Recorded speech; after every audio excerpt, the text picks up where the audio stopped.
روز قیامت کی قسم کھاتا ہوں اور نفس لوامہ کی قسم کھاتا ہوں کہ سب لوگ اٹھا کر کھڑے کیے جائیں گے۔ کیا انسان یہ خیال کرتا ہے کہ ہم اس کی بکھری ہوئی ہڈیاں اکٹھی نہیں کریں گے؟ ضرور کریں گے، اور ہم اس بات پر قادر ہیں کہ اس کی پور پور درست کر دیں۔ مگر انسان چاہتا ہے کہ آئندہ بھی خود سری کرتا چلا جائے، پوچھتا ہے کہ قیامت کا دن کب ہوگا۔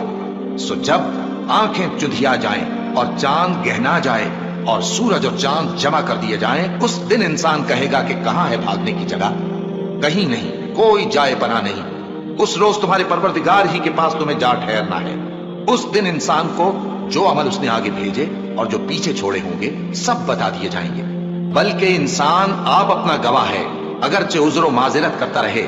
اور اے پیغمبر صلی اللہ علیہ وآلہ وسلم، وحی کے پڑھنے کے لیے اپنی زبان کو تیز تیز حرکت نہ دیا کرو کہ اس کو جلد سیکھ لو۔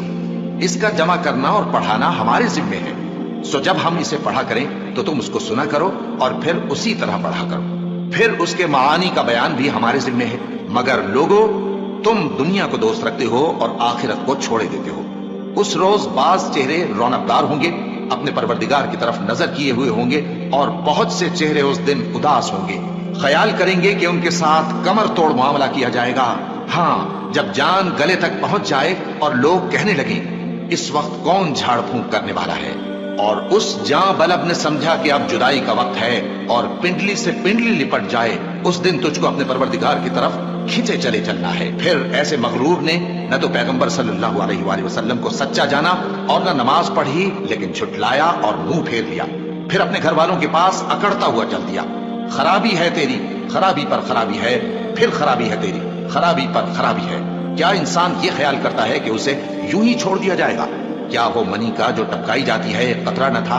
پھر لوتھڑا ہوا، پھر اللہ نے اس کو بنایا، سو اس کے اعضاء کو درست کیا، پھر اس کی دو قسمیں بنائیں، مرد اور عورت۔ کیا اس کو اس بات پر قدرت نہیں کہ مردوں کو زندہ کر دے؟